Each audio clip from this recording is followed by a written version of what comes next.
Hello everyone, कैसे हो आप लोग। आप सभी का आज के वीडियो में बहुत बहुत स्वागत है। तो आज यहाँ पे हम लोग देखने वाले हैं जो आपका फिजिकल केमिस्ट्री है। ओके, फिजिकल केमिस्ट्री में केमिकल काइनेटिक्स का जो लेक्चर नंबर 7 है उसको यहाँ पे हम लोग देखेंगे। आज के लेक्चर की क्या क्या विशेषताएं हैं, सबसे पहले हम लोग काइनेटिक्स ऑफ कॉम्प्लेक्स रिएक्शन देखेंगे। उसके बाद हम देखेंगे रेट डिटरमाइनिंग स्टेप क्या होता है। उसके बाद हम तीसरा पॉइंट लेंगे काइनेटिक्स ऑफ कॉन्जिगेटिव रिएक्शन। और उसके बाद हम देखेंगे जो PYQ यानी प्रीवियस ईयर क्वेश्चन। ओके, तो हम यहाँ ये स्टार्ट करें उससे पहले हम कुछ बातें हैं जो आपसे करना चाहते हैं। अगर आपने इससे पहले वाले जितने भी 6 लेक्चर है अगर आपने नहीं देखे होंगे तो आपको ये जो लेक्चर है उसको कनेक्ट करने में बहुत ज्यादा दिक्कत और समस्या आपको आने वाली है। क्योंकि इससे पहले वाले लेक्चर में हमने काइनेटिक्स क्या होता है उसके सबसे स्टार्टिंग पॉइंट से हमने बात की है। ओके, उसका इंट्रोडक्शन से लेके काइनेटिक्स में rate determining rate law expression क्या होता है, उसके बाद हमने देखा फर्स्ट ऑर्डर रिएक्शन क्या होता है, सेकंड ऑर्डर रिएक्शन क्या होता है, nth ऑर्डर रिएक्शन क्या होता है। ये सारी चीजें हमने डिस्कस की है इससे प्रीवियस वाले लेक्चर के अंदर। ओके, तो आपसे हमारा नम्र निवेदन रहेगा कि आप प्लीज जाके उस लेक्चर को देखें ताकि आपको सारी चीजें बहुत अच्छे से आप कनेक्ट कर पाओ। ओके, अभी यहाँ पे आज का लेक्चर आप देख सकते हैं कि केमिकल काइनेटिक्स के अंदर हम लोग ये 3 टॉपिक के साथ हम लोग जो प्रीवियस ईयर क्वेश्चन है उसको हम लोग यहाँ पे देखने वाले हैं। ओके, तो सबसे पहला जो आपका टॉपिक होने वाला है कि केमिकल काइनेटिक्स होता क्या है वहां से हम स्टार्ट करेंगे। ठीक है, ताकि आपको थोड़ा सा एक आइडिया है वो आपको हो जाए। ठीक है,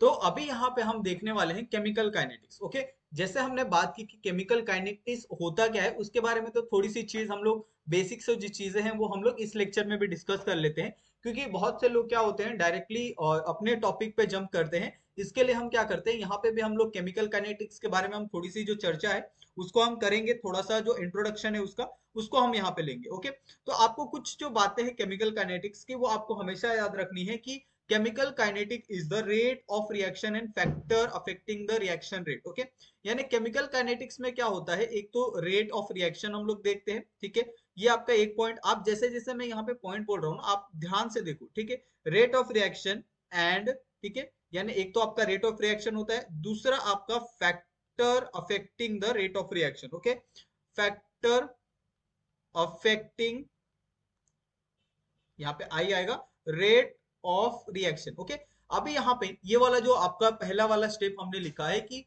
rate of reaction and factor affecting the rate of reaction, ये दोनों चीजें हो जो केमिकल काइनेटिक्स में पढ़ते हो। और इसी के बारे में आप बहुत ज्यादा डिटेल में देखते हो। जो हमारा रेट ऑफ रिएक्शन है वो तो आप देख चुके हो, लेकिन जो factor affecting rate of reaction होते हैं ना वो बहुत लेंदी होता है, बहुत ज्यादा होता है। अभी भी हम जो केमिकल काइनेटिक्स के अंदर पढ़ रहे हैं वो हम उसका स्टार्टिंग पॉइंट ही पढ़ रहे हैं। ओके, इसके बाद भी ऐसे बहुत सारे जो फैक्टर है जिसको हम डिटेल में पढ़ेंगे, जिसके बारे में हम डिटेल में चर्चा करेंगे। ओके, अभी यहाँ पे अगर आपको कोई केमिकल रिएक्शन दिया जाए, सपोज मेरे पास एक क्या है यहाँ पे केमिकल रिएक्शन। ओके, इस केमिकल रिएक्शन के अंदर आपको देखने के लिए मिलेगा दो तरह के रिएक्शन आपको होते हुए दिखते हैं। ओके, अभी यहाँ पे दो तरह के कौन कौन से रिएक्शन है उसके बारे में यहाँ पे हम चर्चा करेंगे जो आज का हमारा टॉपिक है।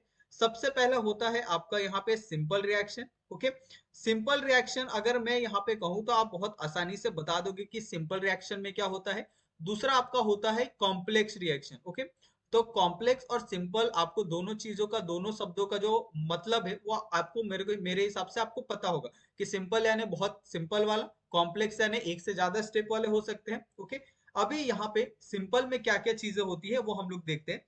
तो सबसे पहला पॉइंट कि simple reaction, the reaction in single step. Okay, the reaction, okay, reaction इसके अंदर कितने स्टेप में होता है, रिएक्शन इन सिंगल स्टेप। ठीक है, ये आपके लिए एक बहुत ही इंपॉर्टेंट पॉइंट है, सिंगल स्टेप। आप इस चीज को नोट करें। उसके बाद यहाँ पे आप एक ये हम कर लेते हैं। अभी हम क्या करते हैं, कॉम्प्लेक्स पे जंप करते हैं। तो अगर आपका सिंगल में सिंगल स्टेप में हो रहा है तो कॉम्प्लेक्स में कैसा होगा, मल्टीपल स्टेप में होगा। ओके, तो यहाँ पे आ जाएगा आपका रिएक्शन इन मल्टीपल स्टेप। ठीक है, क्या आप मुझे बताओ यहाँ तक आपको कोई दिक्कत आ रही है। बहुत सिंपल है, बहुत सिंपल तरीके से हम सारी चीजें आपको बता रहे हैं। ठीक है, अभी यहाँ पे सिंपल रिएक्शन के अंदर आपका दूसरा पॉइंट क्या आ सकता है, इसके अंदर आपको कोई भी इंटरमीडिएट आपको इन्वॉल्व नहीं दिखेगा। हम आपको इंटरमीडिएट के बारे में बताएंगे कि एक्चुअली में होता क्या है। ओके, यहाँ पे हम लिख देते हैं नो इंटरमीडिएट। ओके, अभी यहाँ पे इंटरमीडिएट आपको कॉम्प्लेक्स में देखने के लिए मिलता है, इसके अंदर जो इन्वॉल्व होता है, ओके, इन्वॉल्व इंटरमीडिएट। तो अभी यहाँ पे हम बात करेंगे इंटरमीडिएट क्या होता है, ओके, क्योंकि आपको कंफ्यूजन नहीं होना चाहिए एक भी किसी भी शब्द के ऊपर, किसी भी टॉपिक के ऊपर, ठीक है। तो हम क्या करते हैं, इंटरमीडिएट को थोड़ा सा डिफाइन करते हैं कॉम्प्लेक्स में। जैसे आपके पास रिएक्शन है, आपके पास अगर यहाँ पे रिएक्टेंट है ए है, ठीक है, अगर आप यहाँ पे बी जा रहे हो, ठीक है, ये आपका क्या हो गया, एक तरह से मैं इस चीज को मैं क्या कर रहा हूँ, रिवर्सिबल बना रहा हूँ, ठीक है। उसके बाद आप क्या जा रहे हो, बी से वापस आप किसके ऊपर जा रहे हो, यहाँ पे सी के ऊपर जा रहे हो, और ये भी क्या है आपका इरिवर्सिबल, यानी दोनों तरफ से आपका रिएक्शन यहाँ पे हो रहा है। तो यहाँ पे अगर आप देखो तो सबसे पहले आप किस पे गए, ए से बी पे गए, ठीक है। उसके बाद आप किस पे आए, बी से आप सी पे आए, ठीक है। उसके बाद आप किस पे गए, यहाँ पे बी से ए पे आए, ठीक है। उसके बाद आप यहाँ पे सी से बी पे आए, ओके। ये आपने क्या किया, एक रिएक्शन कंप्लीट किया। इसके अंदर अगर आप देखोगे तो जो बी है आपका, बी क्या आ रहा है, कॉमन आ रहा है, यहाँ पे भी आ रहा है, यहाँ पे भी आ रहा है, और यहाँ पे भी आ रहा है, ओके।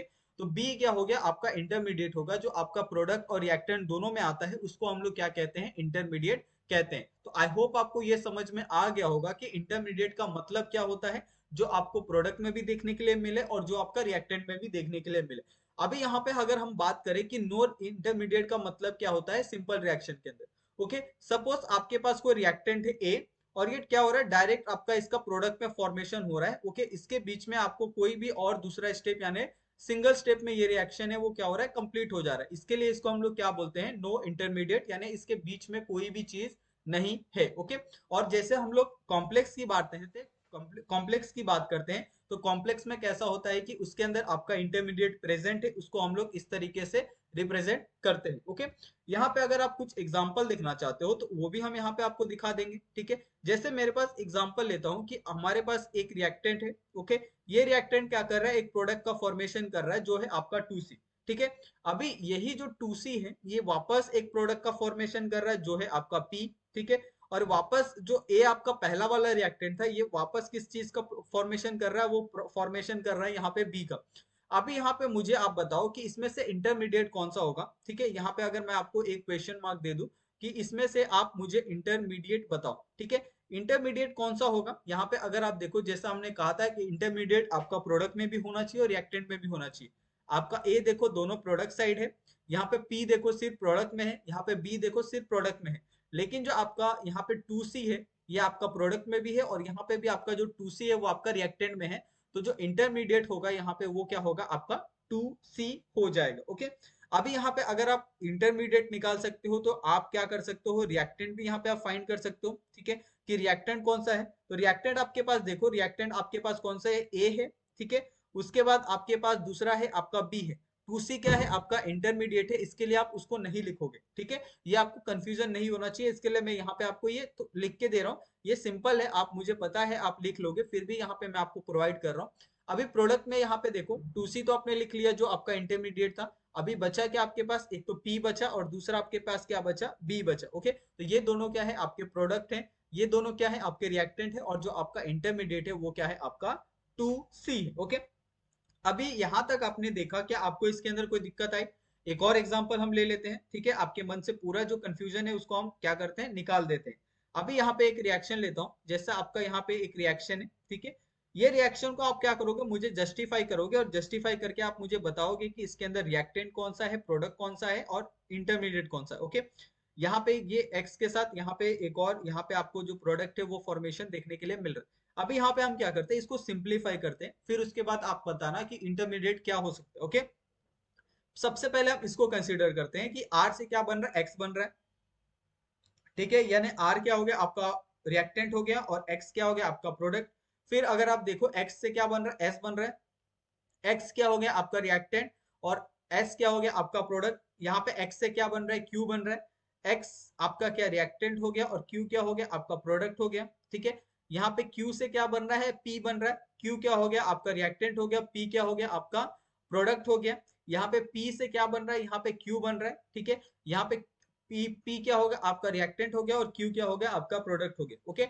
अभी अगर आपको इसके अंदर कोई रिएक्टेंट निकालने के लिए कहे तो आप रिएक्टेंट निकाल सकते हो, बहुत सिंपली निकाल सकते हो, ठीक है। इसके अंदर भी बहुत से लोगों को कंफ्यूजन होगा कि इंटरमीडिएट यहाँ पे कितने आएंगे, ठीक है। मैं आपके यहाँ पे सारे के सारे जो आंसर है उसको देता हूँ। सबसे पहले क्या कहेंगे, यहाँ पे x है, यहाँ पे आपका q है और यहाँ पे p है, तो क्या कहेंगे, सबसे पहले आपकी इसका इंटरमीडिएट x भी आएगा, q भी आएगा और p भी आएगा। ओके, लेकिन मैं आपको कहता हूं कि इसका जो इंटरमीडिएट है सिर्फ x और q आएगा। ओके, अभी आपका एक क्वेश्चन हो सकता है p क्यों नहीं आ सकता। p यहाँ पे देखो आपका इक्विलिब्रियम में है, और जब भी कोई भी इक्वेशन जब आपका इक्विलिब्रियम में होता है तो वो ना तो प्रोडक्ट का फॉर्मेशन करता है ना ही रिएक्टेंट का, यानी ये यहाँ से यहाँ तक ये क्या करेंगे, ये आते जाते रहेंगे। इसके लिए आप इसके अंदर नहीं बता सकते कि इंटरमीडिएट इसके अंदर से कौन सा फॉर्मेशन में आएगा। ओके, क्योंकि ये यहाँ से भी प्रोडक्ट का फॉर्मेशन कर रहा है और यहाँ से भी ये प्रोडक्ट का फॉर्मेशन कर रहा है। ओके, तो इसके लिए यहाँ पे हमने जो Q है और P है, Q भी तो यहाँ पे आप देख सकते हो ना, रिएक्टेंट प्रोडक्ट में दोनों साइड है, तो Q को भी हम कंसिडर नहीं करेंगे और ना ही P को। ओके, यहाँ के Q को हम कंसिडर नहीं करेंगे नीचे वाले को, लेकिन ऊपर वाले Q को हम कंसिडर करेंगे क्योंकि यहाँ पे Q से आपका प्रोडक्ट बन रहा है। ठीक है, लेकिन यहाँ पे इरिवर्सिबल जो आपका रिवर्सिबल रिएक्शन है उसके अंदर आप इस चीज को कंसिडर नहीं करोगे। ठीक है, ये तो हो गई अपनी एकदम सिंपल सी बात। अभी यहाँ पे क्या कॉम्प्लेक्स रिएक्शन के कुछ फीचर भी हो सकते हैं, बिल्कुल हो सकते हैं, क्यों नहीं हो सकते। ठीक है, तो यहाँ पे हम क्या करेंगे, कुछ फीचर हम लोग बातें करेंगे कि कॉम्प्लेक्स रिएक्शन की क्या क्या फीचर हो सकते हैं, feature of complex reaction. Okay,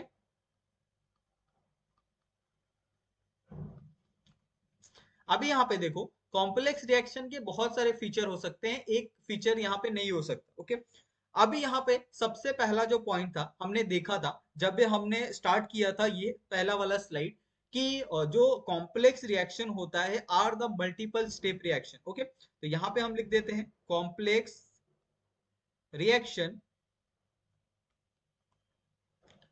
are the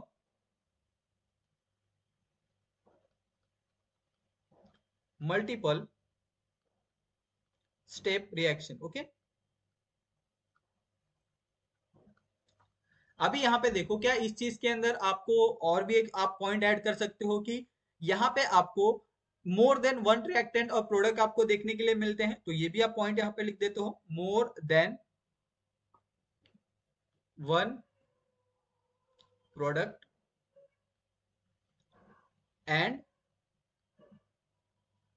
reactant. ये बहुत सिंपल सी बात है कि अगर आपका मल्टी स्टेप रिएक्शन होगा तो उसके अंदर ऑफ कोर्स ये बहुत सिंपल सा एक आपका इक्वेशन होना चाहिए कि अगर वो मल्टी स्टेप है तो उसके अंदर आपके मल्टीपल नंबर ऑफ प्रोडक्ट भी हो सकते हैं और मल्टीपल नंबर ऑफ रिएक्टेंट भी आपके हो सकते हैं। ओके, इसके अंदर आपको कोई डाउट नहीं होना चाहिए। ओके, अभी यहाँ पे एक और आपका पॉइंट यहाँ पे ऐड हो सकता है, क्या ये हम बोल सकते हैं कि in the complex reaction rate of reaction depend upon the slowest rate. Okay, अभी स्लोएस्ट रेट ऐसा मैं क्यों कह रहा हूँ, ठीक है, क्योंकि अगर आप कोई भी रिएक्शन यहाँ पे करते हो, सपोज मैं क्या कर रहा हूँ, यहाँ पे मल्टीपल स्टेप ले लो आप, यहाँ पे मल्टीपल स्टेप से ए से मैं क्या जा रहा हूँ, यहाँ पे पी तक जा रहा हूँ। ठीक है, और पी से मैं जा रहा हूँ यहाँ पे सी तक।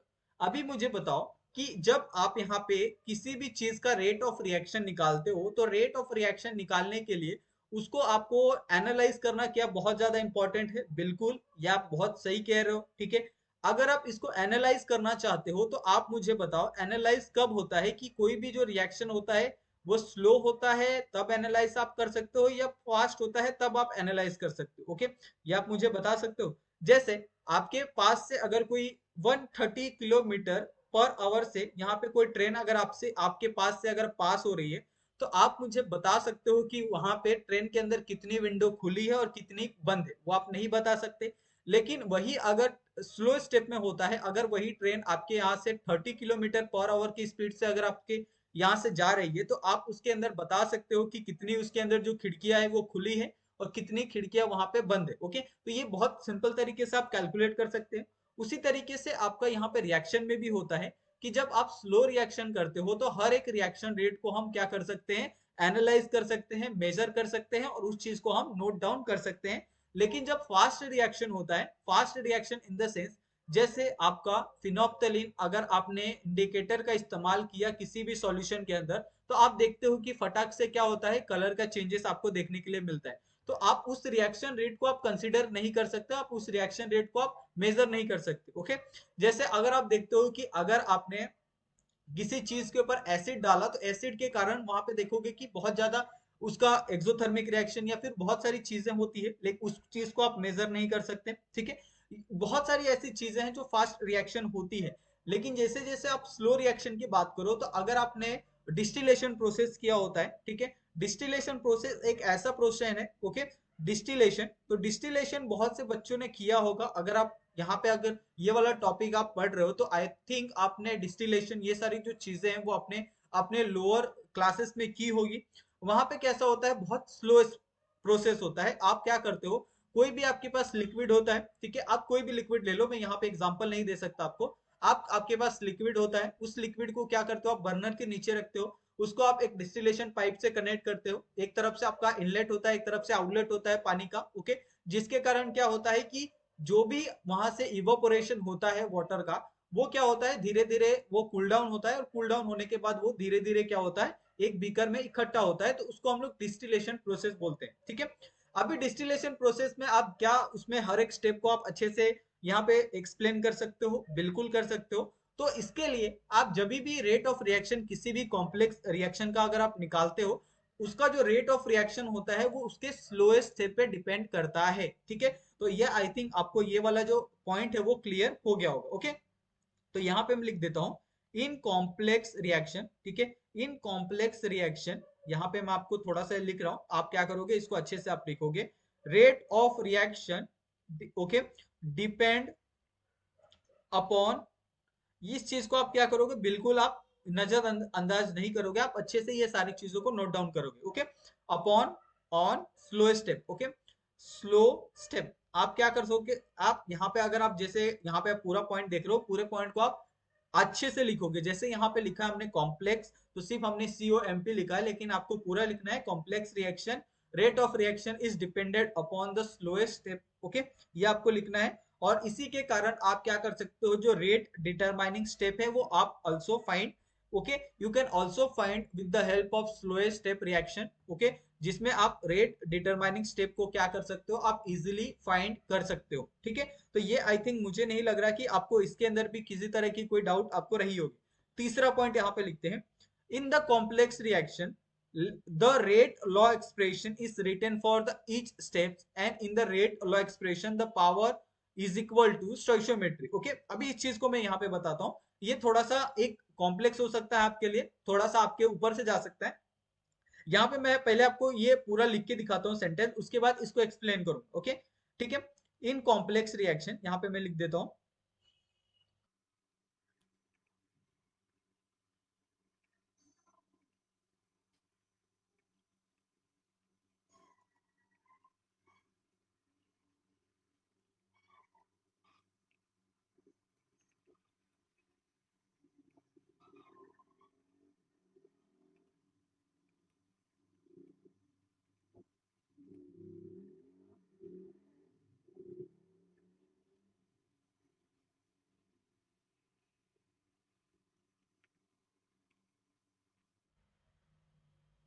तो यहाँ पे देखो, अभी जैसे मैंने यहाँ पे तीसरा स्टेप लिखा है, तीसरा पॉइंट लिखा है, इसमें क्या लिखा है मैंने, in the compound reaction the rate law expression is written for the each step, okay.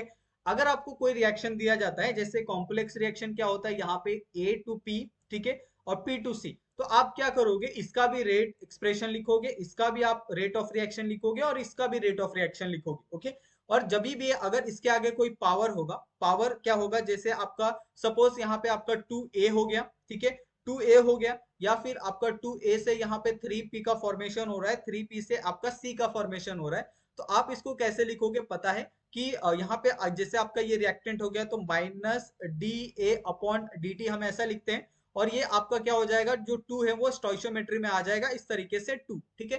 तो ये आपको लिखना है हर एक rate law expression for the complex reaction के लिए, और ये बहुत इजी है। अगर आप इसको थोड़ा सा चेंज कर दो, थोड़ा सा अगर आप इसके अंदर मॉडिफिकेशन करो, तो आप इसको डायरेक्ट भी इस तरीके से लिख सकते हो, यहाँ पे -dA/dt, ठीक है, मल्टीप्लाई बाय, यहाँ पे अगर आपका 2 नीचे है तो आप क्या, मुझे ये इस तरीके से आप लिख सकते हो 2/1, ठीक है। आप मुझे बताओ क्या ये लिख सकते हो, या आप लिख सकते हो, बहुत अच्छे से आप लिख सकते हो, इसके अंदर आपको कोई दिक्कत नहीं होने वाली, ठीक है। तो ये मुझे बताओ क्या ये सिंपल नहीं है, आप इस चीज को इस तरीके से आप रिप्रेजेंट नहीं कर सकते, बिल्कुल अच्छे से आप कर सकते हो, और इसके अंदर आपको कोई दिक्कत नहीं आने वाली, ओके। अभी यहाँ पे हम क्या करते हैं, एक इक्वेशन लेते हैं, इक्वेशन लेते हैं आपके लिए, ताकि आपके अंदर का जो थोड़ा बहुत डाउट है वो भी क्लियर हो जाए इस चीज को लेके, ठीक है।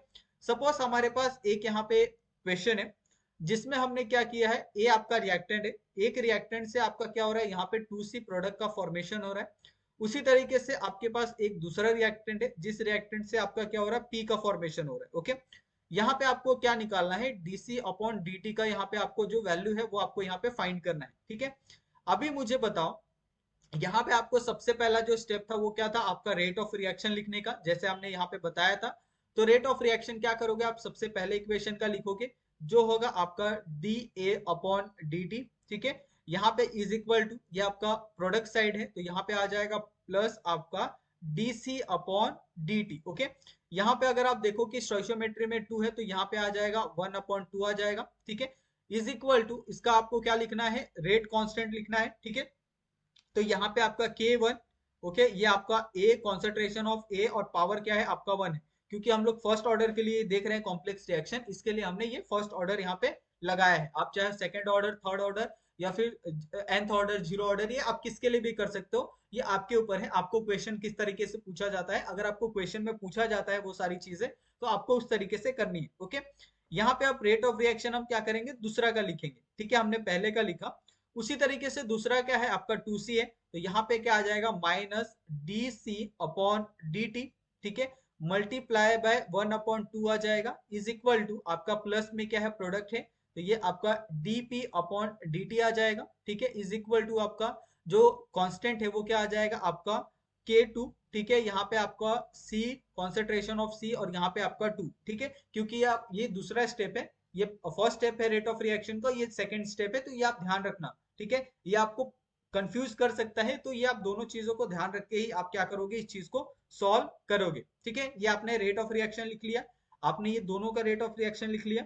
अभी जैसे हम कहते हैं कि जो आपका पहला वाला रेट ऑफ रिएक्शन है, ठीक है, इस चीज को हम क्या ब्रैकेट कर ले, बिल्कुल कर सकते हैं। ठीक है, इस तरीके से मैं क्या करता हूँ, इसको थोड़ा सा प्रोटेक्ट करके रखता हूँ, क्योंकि ये हमें आगे काम आने वाला है। ओके, अभी यहाँ पे देखो, जो हमारा सबसे पहला इक्वेशन लिखा था वो क्या था आपका, यहाँ पे dc अपॉन dt, क्योंकि हमें dc अपॉन dt फाइंड करना है, इसके लिए हम ये लिख रहे हैं, dc upon dt is equal to क्या था आपका 2k1, आपका यहाँ पे a का 1। ओके, अभी यहाँ पे आप बोलोगे कि 2k1 कैसे आया, तो आप इसको अगर आप सॉल्व करोगे, ये 2 आपने यहाँ पे मल्टीप्लाई करने के लिए भेज दिया, तो ये 2k1 a का 1 हो जाएगा। ओके, अभी आप दूसरे में देखो, तो दूसरे में क्या है आपका माइनस है। ठीक है, तो यहाँ पे हम क्या कर सकते हैं, माइनस यहाँ पे साइन आ जाएगा, यहाँ पे आ जाएगा आपका, ये आ जाएगा आपका dc अपॉन dt। ठीक है, तो आप यहाँ पे भी लिख सकते हो dc अपॉन dt। ठीक है, यहाँ पे आपका इज इक्वल टू, यहाँ पे आ जाएगा आपका 2k2, यहाँ पे आ जाएगा c, और यहाँ पे आ जाएगा 2। ओके, अभी इस चीज को अगर हम थोड़ा सा ये कर लें, थोड़ा सा अगर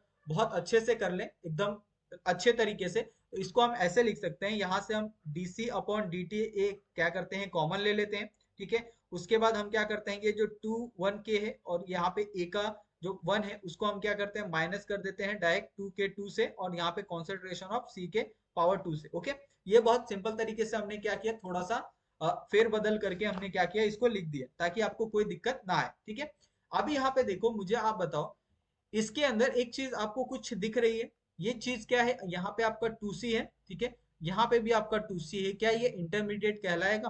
ठीक है, इस चीज को हम क्या इंटरमीडिएट कह सकते हैं, बिल्कुल कह सकते हैं, क्योंकि आपका ये रिएक्टेंट में भी है और ये आपका क्या है, प्रोडक्ट में भी है। ओके, इसके लिए ये क्या हो जाएगा आपका, यहाँ पे रिएक्टेंट और प्रोडक्ट में जो 2C है वो आपका क्या हो जाएगा, यहाँ पे इंटरमीडिएट हो जाएगा। ठीक है, तो इस तरीके से आपको यहाँ पे जो dc अपॉन dt का वैल्यू था वो आपको यहाँ पे निकालना था, और आई होप सो कि आपको इसके अंदर कोई दिक्कत ना आई हो। ठीक है, ये आपका एक क्वेश्चन हो गया।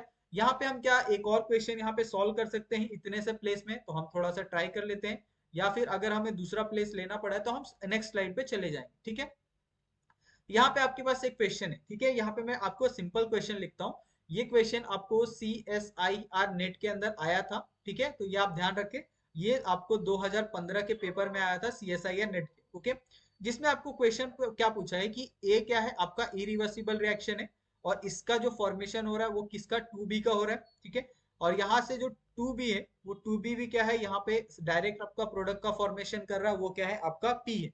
अभी मुझे बताओ, अगर आपको इसको इस तरीके से आपको लिखना पड़े, जैसे ए इट फॉर्म 2B, ओके, ये आपका सही है। ओके, उसी तरीके से 2B फॉर्म ए।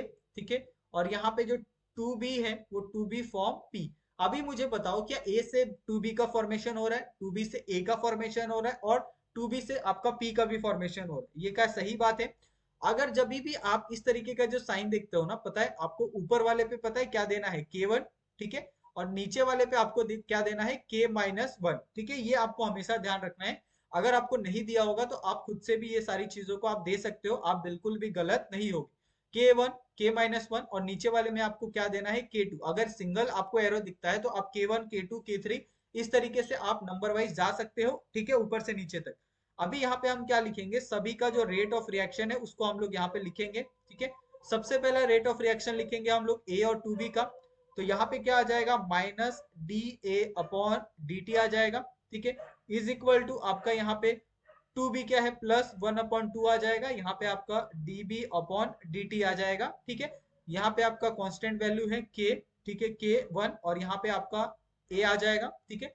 उसी तरीके से हम दूसरे का लिखते हैं, तो दूसरे में क्या है आपका 1/2 है, माइनस यहाँ पे आपका db अपॉन dt है, ठीक है, इज इक्वल टू आपका यहाँ पे प्लस है da अपॉन dt वैल्यू आएगी यहाँ पे, इज इक्वल टू आपका यहाँ पे आ जाएगा k-1 आ जाएगा, यहाँ पे आपका b का पावर 2 आ जाएगा, ठीक है। उसी तरीके से फिर थर्ड स्टेप है आपका, थर्ड स्टेप में भी सेम आपको 1/2 आ जाएगा, यहाँ पे आपका db अपॉन dt आ जाएगा, ओके, इज इक्वल टू आपका प्लस आ जाएगा dp अपॉन dt आ जाएगा, इज इक्वल टू आपका यहाँ पे k2 आ जाएगा, और यहाँ पे आपका क्या हो जाएगा, जो b है उसका पावर यहाँ पे 2 आ जाएगा, ठीक है। ये आपको इस तरीके से करना है। अभी इसका अगर आपको यहाँ पे क्या निकालने, अगर आपको पूछा जाए कि इसका जो D A upon D T है अगर आपको निकालने कहा जाए, यहाँ पे मैं लिख देता हूँ, ठीक है, D A upon D T के वैल्यू यहाँ पे अगर आपको निकालने के लिए कही जाए तो आप कैसे निकालोगे? यहाँ पे आपने क्या लिखा, सारा का सारा यहाँ पे आपने लिख दिया रेट ऑफ रिएक्शन। अभी यहाँ पे मुझे बताओ क्या D A upon D T है यहाँ पे? ऑफकोर्स है। तो यहाँ पे आपका क्या हो जाएगा, ये D A upon D T आ जाएगा, ठीक है, ये आपका एक वैल्यू हो गया। और यहाँ पे आपका क्या है, D A upon D T is equal to ये आपका क्या हो जाएगा, के वन आपका यहाँ पे इंटीग्रेशन ऑफ ए हो जाएगा। यहाँ पे आप माइनस साइन है तो इसको एज इट इज रखो, आप इसको अंदर चेंज मत करो, ठीक है। दूसरे में आप देखो यहाँ पे क्या है आपका, ये आपका है D A upon D T है दूसरा वाला, ये आपका पॉजिटिव है तो आप इसको एज इट इज रखो, जब चेंज करने के लिए कहा जाएगा तब आप क्या करोगे, चेंज करोगे। यहाँ पे -1 और यहाँ पे आपका b का स्क्वायर आ जाएगा, ठीक है। उसके बाद तीसरे वाले में देखो क्या D A upon D T है, नहीं है, तो आप क्या करोगे, ये दोनों को कंपेयर करोगे।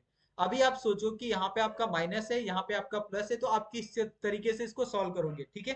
तो ये बहुत सिंपल है, आप क्या कर सकते हो इसके अंदर, यहाँ से आप नेगेटिव चार्ज को हटा सकते हो, ठीक है, और ये नेगेटिव नेगेटिव चार्ज को आप इस तरफ शिफ्ट कर सकते हो, आपका कोई इस इक्वेशन के अंदर कोई चेंजेस यहाँ पे नहीं आने वाला है, ओके। तो यहाँ तक आपने कर दिया, क्या आपको कोई दिक्कत आई? अभी इन दोनों को कंपेयर करना है, ठीक है। इसको क्या करना है, D A upon D T, इसको कंपेयर करना है आपको। पहला आपका इक्वेशन क्या है, -k1, ठीक है, यहाँ पे कॉन्सेंट्रेशन ऑफ ए। उसके बाद यहाँ पे अगर आप देखो माइनस करोगे, ठीक है, तो माइनस यहाँ पे k-1 और कॉन्सेंट्रेशन ऑफ बी का पावर 2, ठीक है। तो इस तरीके से क्या होगा, जो आपका यहाँ पे इक्वेशन आएगा वो इस तरीके से आएगा। उसी तरीके से आप चाहे D B upon D T निकाल सकते हो, ठीक है, या फिर आप dp अपॉन dt भी निकाल सकते हो, आप तीनों का इक्वेशन यहाँ पे आप निकाल सकते हो, ठीक है। आपको कोई दिक्कत यहाँ पे नहीं आने वाली है। जब भी आपको पूछा जाए कि आप dc अपॉन dt ये किसी भी एक रेट ऑफ रिएक्शन की अगर आप वैल्यू निकालने के लिए कहा जाए तो अभी आपको कोई भी दिक्कत नहीं आने वाली किसी भी एग्जाम के अंदर, ठीक है। ये आपका हो गया। अगर आप चाहोगे तो हम और भी ऐसे बहुत सारे जो क्वेश्चन है आप करवा सकते हैं। यहाँ पे हम एक और क्वेश्चन ले लेते हैं, ठीक है, क्योंकि क्वेश्चन से आपका क्या होगा, एक तरह से बहुत ज्यादा प्रैक्टिस हो जाएगा, ठीक है। यहाँ पे आपके पास एक रिएक्टेंट है, ठीक है, इस रिएक्टेंट से ये क्या है, आपके पास रिएक्टर इरिवर्सिबल है, ओके, रिवर्सिबल है। यहाँ पे आपका k इज इक्वल टू 1 है, और यहाँ पे क्या है, k-1 है, ठीक है। और यहाँ पे जो प्रोडक्ट का फॉर्मेशन हो रहा है वो क्या हो रहा है, 2b हो रहा है, ठीक है। उसके बाद यहाँ पे एक और आपका है जो b से क्या कर रहा है, c का फॉर्मेशन कर रहा है, ठीक है। अभी आपको क्या करना है, इसका यहाँ पे रेट ऑफ रिएक्शन आपको फाइंड करना है, जिसके अंदर आपको निकालना है dv अपॉन dt की जो वैल्यू है वो आपको क्या करनी है, यहाँ पे फाइंड करनी है, ठीक है। अभी मुझे आप बताओ क्या ये बहुत डिफिकल्ट है? बिल्कुल नहीं है, ठीक है। तो इसको आप कैसे निकालोगे? सबसे पहले तो आपको लिखना है रेट ऑफ रिएक्शन, ठीक है। तो रेट ऑफ रिएक्शन लिखेंगे हम पहले का, तो यहाँ पे आ जाएगा minus D A upon D T आ जाएगा, ठीक है, इज इक्वल टू, यहाँ पे आप क्या करो, थोड़ा सा ये मैं ये वाला स्टेप में क्या करता हूँ, पहले स्किप कर देता हूँ, ठीक है, क्योंकि बहुत से लोगों को क्या लगेगा, थोड़ा सा यहाँ पे डाउट हो सकता है। तो इसको थोड़ा सा हम क्या करते हैं, एक तरह से सिंप्लीफाई कर देते हैं। यानी ए से आपका क्या बन रहा है, यहाँ पे 2b बन रहा है, ठीक है। और यहाँ पे जो 2b है, 2b से क्या बन रहा है आपका a बन रहा है, ठीक है। और यहाँ पे जो b है, b से क्या बन रहा है आपका c बन रहा है। अभी आप रेट ऑफ रिएक्शन लिख सकते हो। आई होप आपको इसके अंदर अभी कोई डाउट नहीं होगा। तो यहाँ पे हम क्या करते हैं, रेट ऑफ रिएक्शन लिखते हैं सभी का। पहले का रेट ऑफ रिएक्शन क्या आएगा, minus D A upon D T आ जाएगा, ठीक है। इज इक्वल टू आपका प्लस यहाँ पे 1/2 आ जाएगा, यहाँ पे आ जाएगा D B upon D T आ जाएगा, इज इक्वल टू आपका यहाँ पे जो वैल्यू है वो क्या आ जाएगा K1, यहाँ पे कॉन्सेंट्रेशन ऑफ A की पावर 1, ठीक है।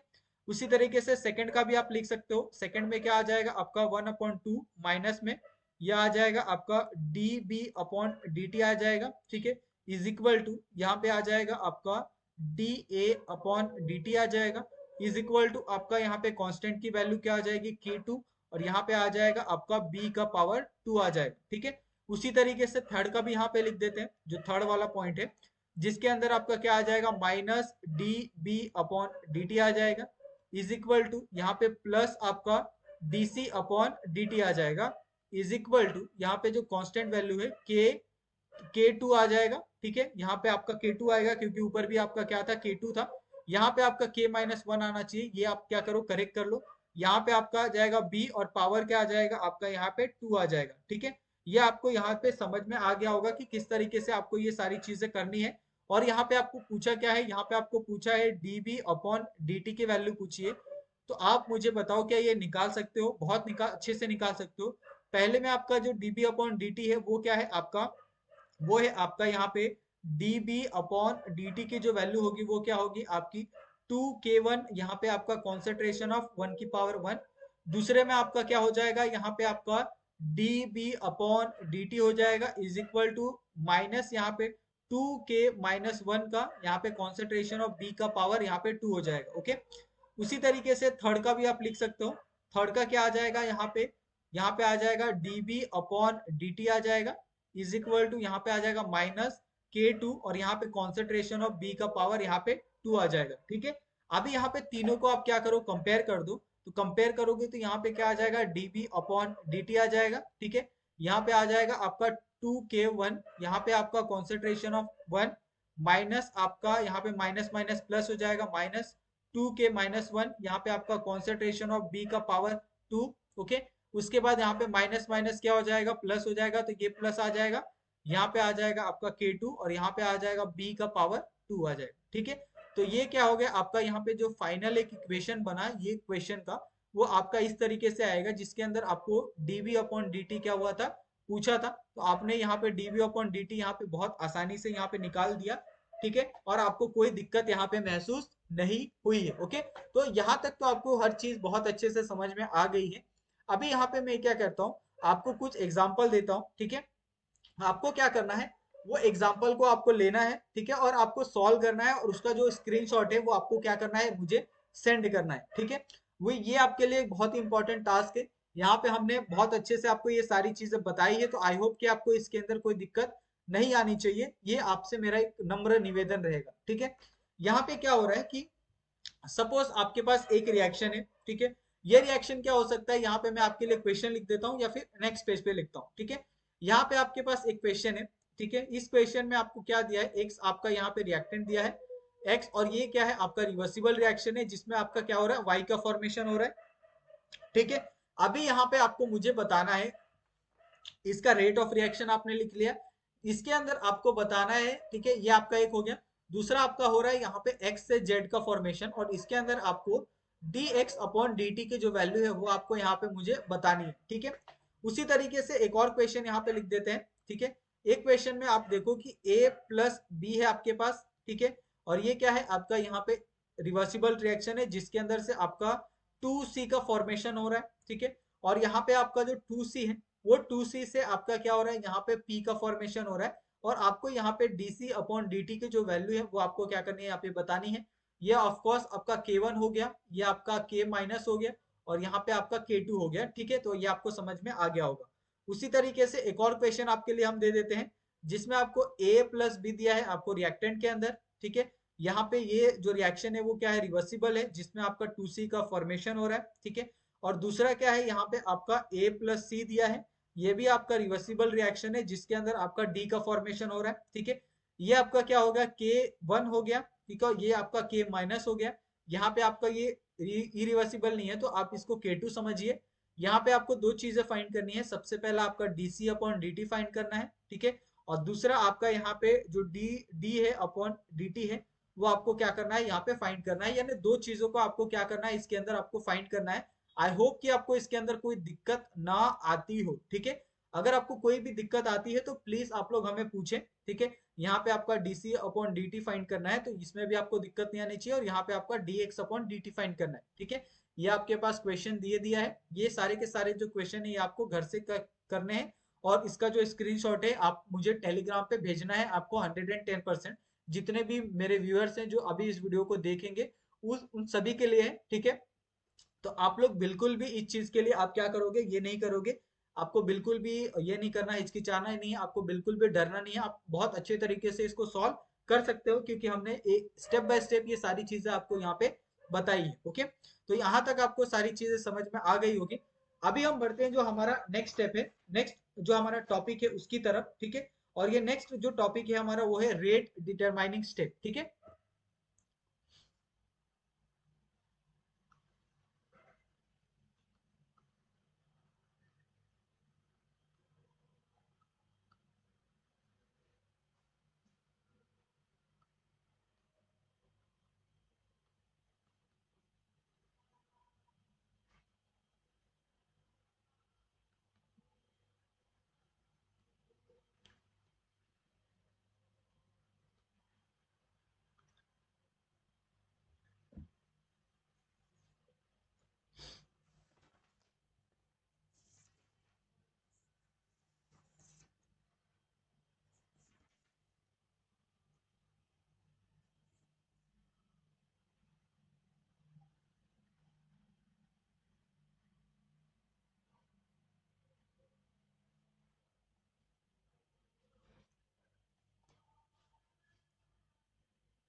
अभी यहाँ पे देखो कि हमारा जो नेक्स्ट टॉपिक है वो क्या है, आपका रेट डिटरमाइनिंग स्टेप, ओके। और ऑलरेडी हम अगर प्रीवियस स्लाइड में जाए तो हमने यहाँ पे बात की थी कि जो हमारा रेट डिटरमाइनिंग स्टेप होगा वो क्या होगा, सबसे जो स्लोएस्ट स्टेप होगा ना, सबसे स्लो वाला, उसको हम लोग क्या बोलेंगे, रेट डिटरमाइनिंग स्टेप बोलेंगे, ठीक है। तो यहाँ पे भी वही सारी जो चीजें हैं, वही सारा जो कॉन्सेप्ट है उसको यहाँ पे अप्लाई करना है, ठीक है। आपको और कुछ नई चीजें यहाँ पे आपको सीखनी नहीं है, ठीक है। तो rate determining step is the slowest step, ठीक है। तो यहाँ पे मैं लिख देता हूँ, ठीक है, स्लोएस्ट स्टेप, ताकि आपको कोई कंफ्यूजन ना हो, इज द, ठीक है, is the rate determining step, okay. तो यहाँ पे आपको ये तो क्लियर हो गया कि जब जो सबसे स्लोएस्ट स्टेप होता है उसी को हम लोग क्या बोलते हैं, रेट डिटरमाइनिंग स्टेप कहते हैं, ओके। अभी यहाँ पे ये चीजें दो चीजों में कन्वर्ट होती है। सबसे पहला आपने अगर देखा होगा रेट डिटरमाइनिंग स्टेप में, तो सबसे पहला ये सारी चीजें होती है आपका, एक तो आप इससे क्या सीखते हो, रेट लॉ एक्सप्रेशन सीखते हो जो ऑलरेडी हमने करवा चुके हैं, ठीक है। अगर आपने वो नहीं देखा तो आप जाके देखे। और दूसरा आप रेट लॉ एक्सप्रेशन से आप मैकेनिज्म निकालना सीखते हो, ओके। ये आपके पास एक कला होती है रेट लॉ एक्सप्रेशन से मैकेनिज्म निकालने की। दूसरा होता है आपका मैकेनिज्म दिया होता है और उस मैकेनिज्म से आपके पास एक कला होती है कि आप इस मैकेनिज्म का इस्तेमाल करके आप रेट लॉ एक्सप्रेशन आप फाइंड कर सकते हो।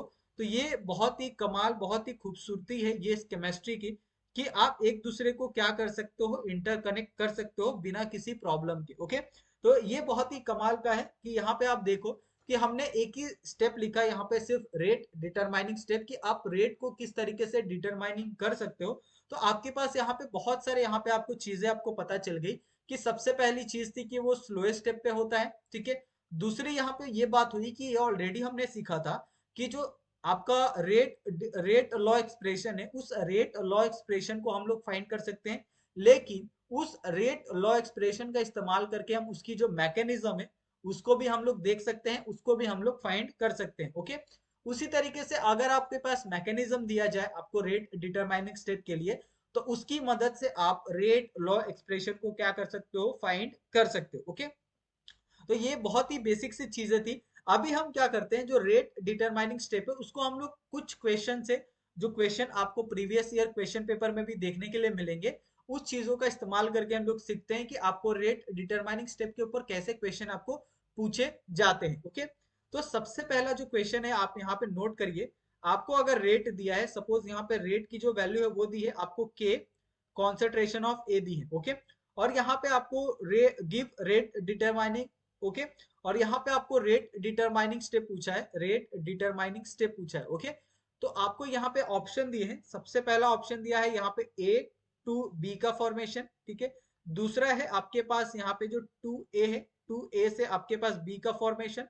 तीसरा ऑप्शन आपके पास दिया है यहाँ पे जो टू ए है, टू ए से यहाँ पे बी का फॉर्मेशन, ठीक है। और चौथा ऑप्शन यहाँ पे दिया है आपका ए से यहाँ पे बी का फॉर्मेशन। ओके, और ये वाला जो स्टेप है ये आपका स्लो स्टेप है, ठीक है। ये वाला आपका स्लो स्टेप है, और ये वाला आपका फास्ट स्टेप है, ठीक है। और ये वाला भी आपका फास्ट स्टेप है। अभी आप मुझे बताओ कि रेट डिटरमाइनिंग जो स्टेप है वो किसके ऊपर डिपेंड करता है? वो डिपेंड करता है आपके सबसे स्लोएस्ट स्टेप के ऊपर।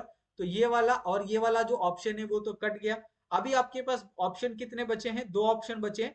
तो इनका आप सिंपली अगर रेट ऑफ रिएक्शन लिखते हो, ठीक है, रेट ऑफ रिएक्शन क्या आ जाएगा यहाँ पे, minus D A upon D T आ जाएगा, इज इक्वल टू आपका यहाँ पे प्लस आपका D B upon D T आ जाएगा, इज इक्वल टू यहाँ पे क्या आ जाएगा, के का 1 पावर, और यहाँ पे कॉन्सेंट्रेशन ऑफ ए आ जाएगा। उसी तरीके से अगर आप दूसरे का लिखते हो तो दूसरे का क्या आ जाएगा यहाँ पे, ये आ जाएगा आपके पास D A upon D T आ जाएगा, मल्टीप्लाई बाय 1/2 आ जाएगा, यहाँ पे आपका माइनस, इज इक्वल टू यहाँ पे आ जाएगा आपका dB अपॉन dt आ जाएगा, इज इक्वल टू K2, यहाँ पे आपका कॉन्सेंट्रेशन ऑफ A की पावर 2 आ जाएगी। ओके, ये आपके पास आएगा। लेकिन अगर आपको यस, इसको अगर आप सॉल्व करोगे तो इसको सॉल्व करने पे क्या मिलेगा आपको, जो dA अपॉन dt है ना, उसकी जो वैल्यू मिलेगी वो मिलेगी आपके पास माइनस 2K2, यहाँ पे कॉन्सेंट्रेशन ऑफ A की पावर 2। और इसको अगर आप सॉल्व करोगे तो इसकी यहाँ पे जो वैल्यू मिलेगी वो मिलेगी आपके पास यहाँ पे k का पावर 1 और कॉन्सेंट्रेशन ऑफ A। ओके, तो ये दोनों इक्वेशन को अगर आप ध्यान से देखोगे तो मुझे बताओ इसमें से अब आंसर कौन सा होना चाहिए? जो सबसे पहला वाला जो स्टेप है वो क्या होगा, आपका रेट डिटरमाइनिंग स्टेप होगा। ओके, तो क्या आप मुझे बताओ, ऐसे सब जो क्वेश्चन अगर आपको एग्जाम में पूछे जाए तो क्या आपके लिए डिफिकल्ट होगा? मेरे हिसाब से तो नहीं होना चाहिए, ठीक है। ये बहुत सिंपल तरीके से, बहुत सिंप्लीफाई करके आपको ऐसे एग्जाम पूछे जाते हैं। कभी कभी आप देखोगे आपका सीएसआई या नेट हो या फिर गेट के एग्जाम में हो, ठीक है। तो आपको बिल्कुल भी पैनिक नहीं होना है, ठीक है। अभी यहाँ पे एक और एग्जांपल, हम लोग यहाँ पे एक और क्वेश्चन लेते हैं, ठीक है। ये दूसरे पेन से लेते हैं ताकि आपका समझ में आ जाए, ठीक है। यहाँ पे आपको रिएक्शन दिया है, टू ए बी दिया है, ठीक है, जिससे आपका फॉर्मेशन हो रहा है बी, ओके, B2 का। इसके बाद इससे फॉर्मेशन हो रहा है 2A B2 का, ठीक है। अभी आपको इसका जो रेट कांस्टेंट है वो भी आपको दिया है, रेट की वैल्यू दी है आपको K, ठीक है। यहाँ पे आपको ए बी दिया है, यहाँ पे कॉन्सेंट्रेशन ऑफ दूसरे में आपको B2 दिया है, ठीक है। और आपको यहाँ पे कुछ ऑप्शन भी दे दिए हैं, और इसको आपको क्या पूछा है, यहाँ पे रेट डिटरमाइनिंग स्टेप आपको पूछा है, ठीक है। अगर आपको ऑप्शन नहीं दिया जाए तो आप कैसे निकालोगे? ओके, कभी भी रेट डिटरमाइनिंग स्टेप निकालने के आपके पास सबसे एक सिंपल तरीका होता है ना, वो क्या होता है, आप सबका रेट ऑफ रिएक्शन लिख दो। ओके, तो रेट ऑफ रिएक्शन आप कैसे लिखोगे, सबसे पहले आप लिखोगे 2A B से जब हम क्या करें B2 पे गए, ठीक है। उसके बाद दूसरे में आप जब B2 से आप 2A B2 पे गए, ओके। तो ये दोनों रिएक्शन को आपको क्या करना है, लिखना है, और आपको बताना है कि अगर आप जब 2AB से आप जब B2 पे गए तब क्या था रेट ऑफ रिएक्शन, जब आप यहाँ पे जब आपने B2 से जब 2AB2 का जब सफर तय किया तब रिएक्शन क्या था, वो सारी चीजें यहाँ पे क्या करनी है, आपको बतानी है। ओके, तो ये आप क्या मुझे बताओ कि आप ये इजिली बता सकते हो, ठीक है, बहुत इजिली आप बता सकते हो। अभी यहाँ पे अगर हम इसका रिएक्शन लिखें, ठीक है, जैसे आपके पास एक और दो ऑप्शन हो सकते हैं, जैसे आप 2AB से B2 पे गए, ठीक है, यहाँ पे आपका अगर फॉर्मेशन होता है 2AB2 का फॉर्मेशन होता है। अगर आप यहाँ पे B2 से अगर आप AB2 गए, ठीक है, तो यहाँ पे आपका जो फॉर्मेशन होता है वो फॉर्मेशन होता है 2AB2 का फॉर्मेशन। यहाँ पे अगर आप AB से अगर आप B2 गए, ठीक है, तो यहाँ पे जो फॉर्मेशन होता है वो होता है आपका AB3 का, ठीक है। ये आपका लेकिन ये सारे के सारे क्या है, आपके स्लो स्टेप है, तो आप ये ध्यान रखना, ठीक है। इसमें से आपका कोई भी फास्ट नहीं है, तो आपको ये अच्छे से सॉल्व करना ही पड़ेगा। अभी यहाँ पे रेट ऑफ रिएक्शन अगर हम लिखें तो आप मुझे बताओ, बिना रेट ऑफ रिएक्शन के तो आप बता नहीं सकते। तो यहाँ पे हम रेट ऑफ रिएक्शन लिखेंगे सबसे पहले का, ठीक है। तो यहाँ पे क्या आ जाएगा आपका 1/2 आ जाएगा, यह आ जाएगा 2 DAB/dt आ जाएगा, इज इक्वल टू यहाँ पे आ जाएगा आपका DB2 यहाँ पे आपका dt इज इक्वल टू यहाँ पे आ जाएगा k का 1 पावर, यहाँ पे आ जाएगा आपका जो रिएक्टेंट होता है, रिएक्टेंट में आपका देखो क्या है, यहाँ पे है आपका ए बी है, ठीक है। यहाँ पे ए बी का यहाँ पे पावर 1, ठीक है, ये आ गया। 2 क्या हो जाएगा, बाहर आ जाएगा, तो ये आपको थोड़ा सा समझना होगा, ठीक है। यहाँ पे आप क्या करेंगे, हम इसका इस तरीके से शिफ्ट कर देंगे, तो यहाँ पे 2 हो जाएगा और यहाँ से ये 2 क्या हो जाएगा, कट हो जाएगा, ठीक है। उसके बाद सेकंड वाले में देखो, सेकंड वाले में क्या दिया है आपका B2 दिया है, तो डी B2 दिया है अपॉन dt दिया है, यहाँ पे आपका माइनस है, तो यहाँ पे भी आपका क्या हो जाएगा, माइनस साइन आ जाएगा, इज इक्वल टू यहाँ पे आपको क्या दिया है, यहाँ पे आपको प्लस दिया है, यहाँ पे आप DAB2 लिखिए और यहाँ पे आपका dt लिखिए, इज इक्वल टू अगर आपने क्या किया, ये 2 को इस साइड स्टोइशियोमेट्री को इस साइड अगर आपने कन्वर्ट कर दिया, तो ये क्या हो जाएगा 2K2, यहाँ पे आ जाएगा आपका B2 आ जाएगा, ठीक है, ये वैल्यू आ जाएगी, ठीक है। अभी आपको थर्ड वाला दिया जाए, तो थर्ड वाले में क्या हो जाएगा आपका, यहाँ पे DAB दिया है आपको, ये dt आ जाएगा यहाँ पे, और यहाँ पे आ जाएगा आपका DB2 आ जाएगा, और यहाँ पे आपका क्या आ जाएगा, यहाँ पे आ जाएगा dt आ जाएगा, ओके। और इसमें अगर आपको रेट ऑफ रिएक्शन लिखना है तो क्या आ जाएगा, यहाँ पे आपका ये आ जाएगा आपका k, यहाँ पे आ जाएगा ए बी, ओके। और यहाँ पे आपका क्या आ जाएगा, ये आ जाएगा आपका B2, ठीक है। ये आपका दोनों रिएक्टेंट है, इसके लिए हमने क्या लिखा है, यहाँ पे ये सारी चीजें आपको लिख के दी है, तो आपको ये समझ में आ गया होगा कि किस तरीके से ये सारी चीजें आपको करनी है। तो यहाँ पे जो आंसर आएगा वो क्या हो जाएगा, जब आप ए बी से B2 जाओगे, तब आपका क्या होगा, जो रेट होगा वो के ए बी और B2 का यहाँ पे कॉन्सेंट्रेशन होगा, ठीक है। और ये सारी चीजें हम लोग केमिकल जो यहाँ पे जो अभी केमिकल काइनेटिक्स पढ़ रहे हो, वो सारी चीजें हम रिलेटेड कर रहे हैं किससे, कॉन्सेंट्रेशन से ही, क्योंकि अभी हम कॉन्सेंट्रेशन जो फैक्टर है वही अभी हम लोग क्या कर रहे हैं, स्टडी कर रहे हैं। तो आप उसके बाहर का मत सोचिएगा, ये कॉन्सेंट्रेशन के अंदर का ही सारा का सारा जो टॉपिक है वो आपको यहाँ पे दिया जा रहा है, ओके। यहाँ पे एक और क्वेश्चन हम आपके लिए लिखते हैं, ठीक है। ये क्वेश्चन थोड़ा सा इजी हो सकता है, जिसमें आपको रिएक्शन दिया है, यहाँ पे आपको दिया है 2NO2F, ठीक है, जिससे आपका यहाँ पे प्रोडक्ट बन रहा है, प्रोडक्ट क्या है आपका 2NO2 प्लस आपका यहाँ पे F2, ठीक है। और ये आपको ये आपको किसमें नेट में आया था, नेट आपका 2016 के पेपर में आपको ये क्वेश्चन देखने के लिए मिला था, ठीक है। अभी हम क्या करते हैं, इसको सॉल्व करते हैं। आप मुझे बताओ, क्या ये सॉल्व करना आपके लिए हार्ड है, बिल्कुल नहीं।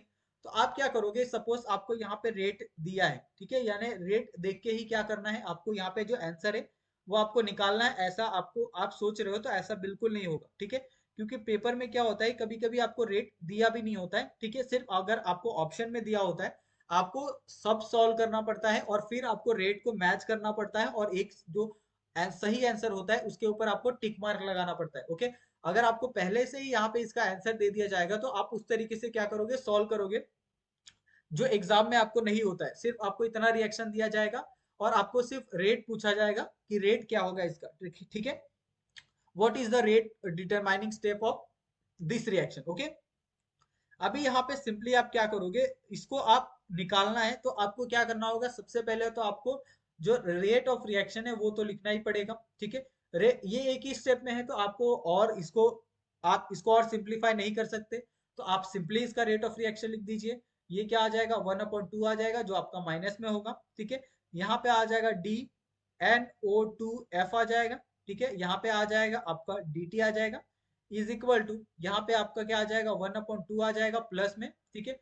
यहाँ पे क्या आ जाएगा, DNO2 आ जाएगा, और यहाँ पे आपका dt आ जाएगा, ठीक है। यहाँ पे आपका प्लस आ जाएगा, यहाँ पे आपका प्लस DF2 आ जाएगा, ठीक है। और यहाँ पे आपका dt आ जाएगा, और यहाँ पे इसका जो ये बनेगा, यहाँ पे रेट ऑफ रिएक्शन बनेगा, वो रेट ऑफ रिएक्शन क्या होगा, यहाँ पे k, ठीक है, k का 1, यहाँ पे आपका NO2, यहाँ पे आपका F, ठीक है, ये आपका एक रिएक्शन बनेगा। अभी आपको ये चेक करना है ये किस में बनेगा, ठीक है। तो ये रिएक्शन बनेगा आपका यहाँ पे, जब आप क्या करोगे, जो NO2 है, F है, उसका अगर आप स्लो स्टेप में अगर आप उसका रिएक्शन करवाते हो, तो स्लो स्टेप में क्या होता है, यहाँ से जो आपका NO2 है वो अलग हो जाता है, और यहाँ से जो आपका F2 है वो क्या हो जाता है, यहाँ से अलग हो जाता है, ठीक है। तो यहाँ पे जो फॉर्मेशन होता है वो फॉर्मेशन क्या होता है 2NO2 का, और F2 का यहाँ पे फॉर्मेशन आपको देखने के लिए मिलता है इन द स्लो स्टेप में। और ये क्या है, आपका बैलेंस रिएक्शन है, इसके लिए हमने बैलेंस लिख दिया। आपको ऐसे लिखा होता तो आप बहुत ज्यादा कंफ्यूज हो जाते और इसके ऊपर भी आप बहुत सारा डाउट पूछते, इसके लिए हमने ये पूरा लिख दिया, ठीक है। कि ये वाला जो रिएक्शन अगर आप देखोगे, ऐसे आपको ऑप्शन दिए होते हैं एग्जाम के अंदर, ठीक है। तो उसके लिए आपको क्या करना होगा, सबसे पहले तो आपको सॉल्व करना आना चाहिए कि अगर आपको कोई रिएक्शन दिया हो या फिर कोई अगर आपको एक कंपाउंड दे दिया जाए, तो उस कंपाउंड का रिएक्शन करोगे, स्लो में करो फास्ट में करो, तो क्या आपके प्रोडक्ट निकलेंगे, क्या इसका बाय प्रोडक्ट निकलेगा, तो ये सारी चीजें आपको पता होनी चाहिए, ओके। तो ये सारी चीजें कब पता रहेगी, जब आप क्वेश्चन का बहुत ज्यादा प्रैक्टिस करोगे, तभी ये सारी जो चीजें हैं वो आपको क्लियर रहेगी, ठीक है। तो आई होप कि आपको ये वाली जो चीजें हैं वो आपको क्लियर हो गई होगी कि किस तरीके से ये सारी चीजों को आपको सॉल्व करना है, ठीक है। अभी यहाँ पे एक और जो चीज है वो मैकेनिज्म के ऊपर आपको पूछ सकते हैं। सबको सपोज जैसा मैंने आपको मैकेनिज्म दिया, ओके। तो यहाँ पे आपको मैकेनिज्म से अगर आपको रेट लॉ एक्सप्रेशन दिया पूछा जाता है, ओके। यहाँ पे आपको एक मैकेनिज्म यहाँ पे देता हूँ, ओके। मैकेनिज्म टू यहाँ पे रेट लॉ एक्सप्रेशन, ओके। यहाँ पे रेट लॉ एक्सप्रेशन पूछा जाए, यहाँ पे आपके पास एक रिएक्शन है A+B, it gives the C, ठीक है। यहाँ पे ये आपका स्लो स्टेप है, ठीक है। यहाँ पे आपका ये दूसरा है C+2D, it gives the P, और ये आपका क्या है, फास्ट रिएक्शन है, ठीक है। यहाँ पे अगर आपके पास ऑप्शन दिया जाए, ऑप्शन नंबर है आपका यहाँ पे रेट है, ठीक है। रेट में आपका सबसे पहले दिया जाए K, यहाँ पे आपका C है और यहाँ पे आपका D का स्क्वायर है, ठीक है। दूसरे में आपको दिया जाए रेट, यहाँ पे आपका A का कॉन्सेंट्रेशन है। तीसरे में आपको दिया जाए K, ठीक है। यहाँ पे आपका A का कॉन्सेंट्रेशन है और C का कॉन्सेंट्रेशन का पावर 2 है। चौथे में आपको दिया जाए यहाँ पे कांस्टेंट के, ए का कॉन्सेंट्रेशन, और दूसरे में आपका बी का कॉन्सेंट्रेशन दिया जाए। तो आप मुझे बताओ इसके अंदर से कौन सा एक सही यहाँ पे आप रेट, यहाँ पे रेट लॉ एक्सप्रेशन होगा इसका। तो यहाँ पे देखो, अगर आप देखोगे कि हम लोग रेट लॉ एक्सप्रेशन या रेट डिटरमाइनिंग स्टेप किस में देखते हैं, स्लो स्टेप में देखते हैं। तो इसका अगर आप रेट ऑफ रिएक्शन अगर आप लिखते हो तो क्या हो जाएगा, -dA/dt हो जाएगा, ठीक है। प्लस आपका dB/dt हो जाएगा, यहाँ पे आपका माइनस हो जाएगा, ठीक है। इज इक्वल टू, यहाँ पे आप इज इक्वल टू आएगा, सॉरी, इज इक्वल टू आपका यहाँ पे प्लस आपका dC/dt हो जाएगा, इज इक्वल टू आपका क्या हो जाएगा, यहाँ पे k का 1 पावर 1, यहाँ पे आ जाएगा A का कॉन्सेंट्रेशन और यहाँ पे आ जाएगा B का कॉन्सेंट्रेशन, ओके। अभी आपको क्या करना है, यहाँ पे आपको इसको सॉल्व करना है। तो सॉल्व करोगे तो क्या हो जाएगा, यहाँ पे ये जो माइनस है वो माइनस आपका इस साइड भी जा सकता है, लेकिन यहाँ पे दो माइनस है, तो यहाँ पे हम दोनों माइनस को यही कट कर देते हैं। तो जो आपका यहाँ पे जो dA/dt है इज इक्वल टू आपका यहाँ पे जो dB/dt है इज इक्वल टू आपका dC/dt है, इज इक्वल टू इसकी जो वैल्यू आएगी वो क्या आ जाएगी, के ए का कॉन्सेंट्रेशन और इज इक्वल टू के बी का कॉन्सेंट्रेशन, ओके। तो यहाँ पे जो आपका ऑप्शन नंबर यहाँ पे 4 होगा वो यहाँ पे आपको राइट दिया है, ठीक है। ये आपको यहाँ पे मैं ये क्वेश्चन करवा रहा हूँ, आप आपको ऐसे ऐसे तरीकों के आपको कम से कम 100 क्वेश्चन आपको प्रैक्टिस करना पड़ेगा एक टाइप के क्वेश्चन। यहाँ पे अगर आप केमिकल काइनेटिक्स पढ़ रहे हो तो केमिकल काइनेटिक्स का आपको कम से कम 100 से 150 तक आपको क्वेश्चन आपको सॉल्व करना पड़ेगा, तभी आप जाके इसके अंदर आप बहुत ज्यादा परफेक्ट हो पाओगे, ठीक है। नहीं तो आपको बहुत ज्यादा जो दिक्कत है वो आपको आने वाली है, ठीक है। ये आप समझ गए। अभी यहाँ पे जैसे हमने देखा था, अगर आप सबसे पहले वाले पेज पे चलो तो इसमें हमने एक टॉपिक मेंशन किया था, वो था हमारा kinetics of consecutive reaction, okay. तो ये वाला जो कॉन्जिक्यूटिव रिएक्शन है हम इस लेक्चर में पढ़ा सकते हैं, लेकिन यहाँ पे मैं आपको ये पढ़ाऊंगा नहीं, क्योंकि ये एक सेपरेट टॉपिक में हम लोग क्या करेंगे, इसको कवर करेंगे। ऐसा इसके लिए कह रहा हूँ क्योंकि ये जो कॉन्जिक्यूटिव आपका था वो किसके अंदर आता है, वो आता है आपके इसके टाइप्स के अंदर, ओके। यानी जो टाइप्स ऑफ कॉम्प्लेक्स रिएक्शन है ना, कॉम्प्लेक्स रिएक्शन, उसके अंदर आपको ये जो कॉन्जिक्यूटिव रिएक्शन है वो आपको यहाँ पे देखने के लिए मिलते हैं। टोटल आपको 5 तरह के आपको कॉम्प्लेक्स टाइप रिएक्शन है। सबसे पहला जो हमने बात किया था वो था क्या, आपका कॉन्जिक्यूटिव रिएक्शन, ठीक है, ये आपका। दूसरा था आपका पैरेलल, तो ये भी आपको पढ़ने के लिए मिलेगा। तीसरा था आपका रिवर्सिबल रिएक्शन, ठीक है। तो ये तो ऑलरेडी आप रिएक्शन के अंदर देख रहे हो, लेकिन इसका मतलब क्या होता है ना वो आपको इसके अंदर पढ़ने के लिए मिलेगा। चौथा था आपका फोटोकेमिकल, ठीक है। तो फोटोकेमिकल के अंदर सिंपली आपका जो लाइट है, लाइट फोटोन है उसका इस्तेमाल। और पांचवा है यहाँ पे आपका चेन रिएक्शन। ठीक है, तो ये सारे रिएक्शन है आपको जो दिए हैं ना, वो आपके क्या है, ये टाइप है कॉम्प्लेक्स रिएक्शन के। इसके लिए मैंने यहाँ पे आपको ये मना किया कि हम लोग क्या करेंगे, ये वाले जो वीडियो है, इस वीडियो के अंदर हम लोग इसको नहीं पढ़ेंगे, नहीं छेड़ेंगे, क्योंकि अगर मैंने एक आपका कॉन्जिक्यूटिव रिएक्शन इसके अंदर करवा दिया तो आपको बाकी के चार अगर आप एक वीडियो में देखोगे तो आपको कंफ्यूजन हो सकता है। इसके लिए हम क्या करेंगे, जो टाइप ऑफ कॉम्प्लेक्स रिएक्शन है उसके लिए हम एक सेपरेट वीडियो आपके लिए बनाएंगे। ठीक है, और उसके अंदर हम लोग जो जितने पांच टाइप है, पांच टाइप प्लस जितने भी उसके पी वाई क्वेश्चन आए हुए हैं, वो सारे के सारे हम लोग क्या करेंगे, सॉल्व करवाएंगे और आपको वो जो वीडियो है वो आपको प्रोवाइड करवाया जाएगा। ठीक है, तो आई होप आपको इतना जो सारी चीजें जो हमने यहाँ पे बताई है वो आपको समझ में आ गई हो। फिर भी अगर आपको कहीं पे भी थोड़ा सा भी डाउट लगता है तो प्लीज आप लोग हमें पूछे। ठीक है, आप बिल्कुल भी झिगझिगाए ना, बिल्कुल भी आपको अपने मन के अंदर कोई भी डाउट नहीं रखना है। ठीक है, आप बेझिझक हमसे जो भी सवाल है वो आप पूछ सकते हैं, क्योंकि ये बहुत इंपॉर्टेंट है, CSIR नेट केमिकल साइंस और गेट का एग्जाम आपके लिए और मेरे लिए भी। इसके लिए हम अपनी तरफ से पूरा 110% आपको ये सारी चीजें प्रोवाइड कर रहे हैं। ओके, हम पूरा दिन आपके लिए नोट्स बनाते हैं, फिर हम इसका वीडियो लेक्चर आपके लिए कन्वर्ट करके देते हैं। तो आप सोच सकते हो कितनी ज्यादा मेहनत लगती है। जिन लोगों को लगता है कि बहुत सिंपली हो जाता है, आप देख सकते हो कि हम लोग एक एक घंटे डायरेक्टली नॉन स्टॉप हम ये सारी चीजें आप पढ़ा रहे हैं। इसके अंदर कोई भी ये नहीं है कि हमने 10 मिनट पढ़ाया फिर हमने ब्रेक लिया फिर 15 मिनट पढ़ाया, ऐसा बिल्कुल नहीं है। क्योंकि इससे क्या होता है, जो एक रिदम होता है ना, एक जो जिस तरीके से जो आप चल रहे हैं ना, एक फ्लो होता है ना, वो फ्लो टूट जाता है, जिसके बाद फिर आपको थोड़ा सा फ्लो लाने के लिए वापस आपको थोड़ा सा टाइम लगता है। तो ये सारी चीजें आपको नहीं आपके लिए फेस हो, इसके लिए हम क्या कर रहे हैं, आपको पूरा का पूरा जो वीडियो एक साथ आपको प्रोवाइड कर रहे हैं। ओके, तो इसके लिए हमारा हाथ जोड़ के आपसे नम्र निवेदन है कि प्लीज आप लोग हमारे चैनल को सब्सक्राइब करें। ठीक है, आप अपने दोस्तों के साथ भी वीडियो को शेयर करें। ठीक है, जिससे भी जिसको भी इस वीडियो की जरूरत है, जिसको भी CSIR नेट केमिकल साइंस पूरा आपको पढ़ना है बहुत अच्छे से, यहाँ पे हर एक चीज को यहाँ पे मैं आपको एक्सप्लेन करने वाला हूँ, हर एक छोटी से छोटी चीज, यहाँ तक कि आपको अभी जो कॉम्पिटिटिव एग्जाम के लिए जो आपको एप्टीट्यूड के क्वेश्चन आते हैं ना, वो सारी चीजें भी हमने डाली है। और उसका जो बचा हुआ जो आगे का सीरीज है उसको भी हम लोग कल से यहाँ पे अपलोड करेंगे, ताकि उसमें भी आपको कोई दिक्कत ना महसूस हो। ओके, तो थैंक यू सो मच आप सभी का यहाँ तक सुनने के लिए। और प्लीज आप लोग हमारे चैनल को सब्सक्राइब कर दीजिए। थैंक यू सो मच आप सभी का। मिलते हैं हम लोग नेक्स्ट वीडियो में नए टॉपिक के साथ। Thank you so much.